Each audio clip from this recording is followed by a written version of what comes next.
नमस्कार दोस्तों, आप सभी का बहुत बहुत स्वागत है आपके अपने YouTube चैनल पर।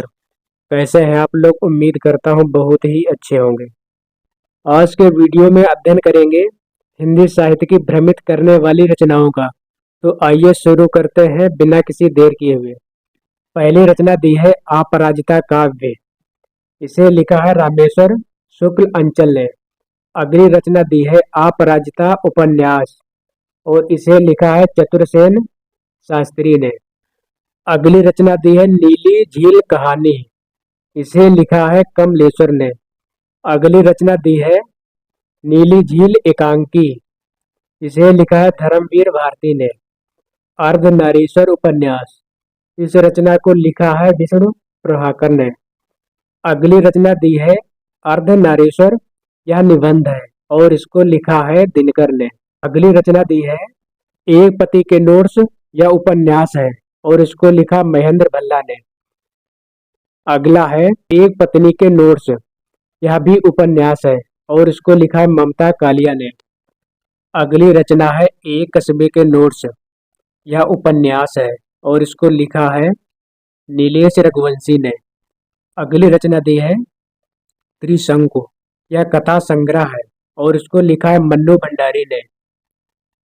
अगली रचना दी है त्रिशंकु, यह नाटक है और इसे लिखा है ब्रज मोहन सिंह ने। त्रिशंकु निबंध, इसको लिखा है अज्ञेय ने।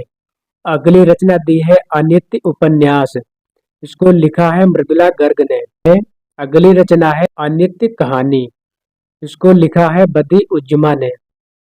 अगली रचना दी है पंच परमेश्वर, यह कहानी है और इसको लिखा प्रेमचंद ने।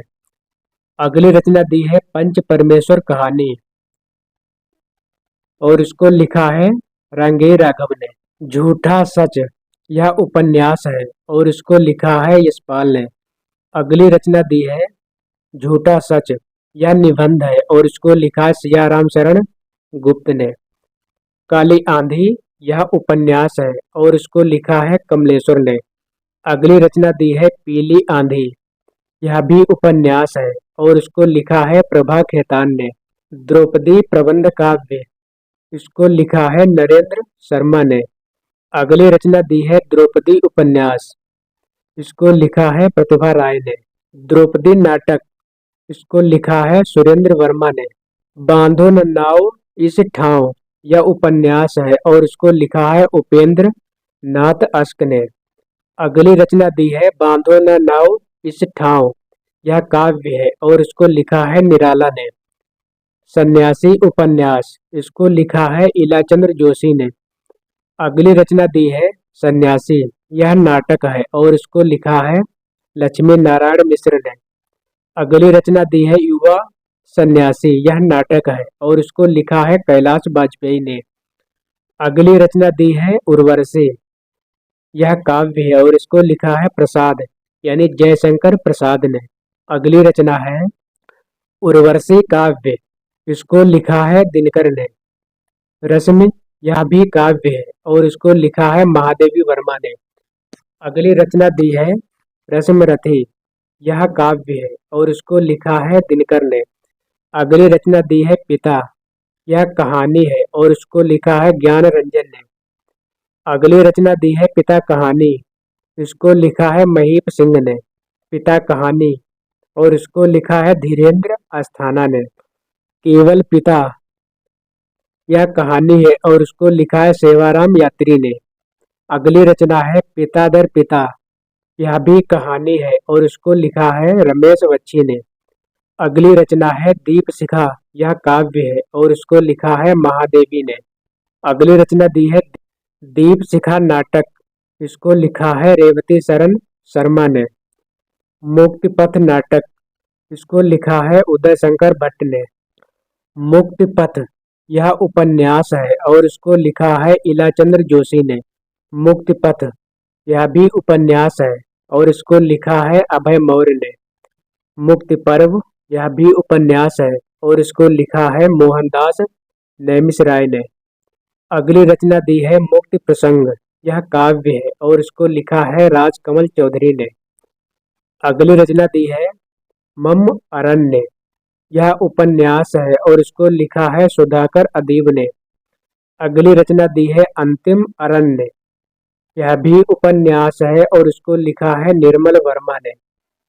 दूबधान काव्य, इसको लिखा है अनामिका ने। अगली रचना है दूबधान, यह कहानी है और इसको लिखा है उषा किरण ने। अगली रचना है राग बिराग कहानी, इसको लिखा है हरिशंकर परसाई ने। राग बिराग, यह निराला की कविताओं का संग्रह है और इसको लिखा है रामविलास शर्मा ने। अगली रचना दी है धरती काव्य, इसको लिखा है त्रिलोचन ने। धरती उपन्यास, इसको लिखा है भैरव गुप्त ने। अगली रचना दी है वसीयत, यह नाटक है और इसको लिखा है भगवती चरण वर्मा ने। वसीयत नाटक, इसको लिखा है नाग बोडस ने। अगली रचना दी है पंचवटी काव्य, इसको लिखा है मैथिली शरण गुप्त ने। पंचवटी प्रसंग, यह भी काव्य है और इसको लिखा है निराला ने। अगली रचना दी है उपसंहार, यह उपन्यास है और इसको लिखा है योगेश गुप्त ने। अगली रचना दी है उपसंहार उपन्यास, इसको लिखा है काशीनाथ सिंह ने। गुलाम बादशाह, यह नाटक है और इसे लिखा है नंद किशोर आचार्य ने। अगली रचना है गुलाम बादशाह, यह उपन्यास है और इसको लिखा है रूप सिंह चंदेल ने। बादशाह गुलाम बेगम, यह नाटक है और इसको लिखा है गिरिराज किशोर ने। अगली रचना दी है गुनाहों का देवता, यह उपन्यास है और इसको लिखा है धर्मवीर भारती ने। अगली रचना दी है देवता के गुनाह, यह उपन्यास है और इसको लिखा है देवेश ठाकुर ने। अगली रचना दी है तीसरा हाथी, यह नाटक है और इसको लिखा है रमेश बच्ची ने। अंधों का हाथी, यह भी नाटक है और इसको लिखा है शरद जोशी ने। पागल हाथी, यह लघु कथा है और इसको लिखा है प्रेमचंद ने। अगली रचना दी है सह और मात, यह उपन्यास है और इसको लिखा है राजेंद्र यादव ने। सह ये मात, यह नाटक है और उसको लिखा है ब्रजमोहन सिंह ने। अगली रचना दी है धूप के धान, यह काव्य है और इसको लिखा है गिरिजा कुमार माथुर ने। धूप की उंगलियों के निशान, यह कथा संग्रह है और इसको लिखा है महीप सिंह ने। अगली रचना दी है धूप कोठरी के आईने में खड़ी, यह काव्य है और इसको लिखा है शमशेर बहादुर सिंह ने। अगली रचना दी है सीढ़ियों पर धूप, यह काव्य है और इसको लिखा है रघुवीर सहाय ने। धूप धूप में जग रूप सुंदर, यह काव्य है और इसको लिखा है त्रिलोचन ने। अगली रचना दी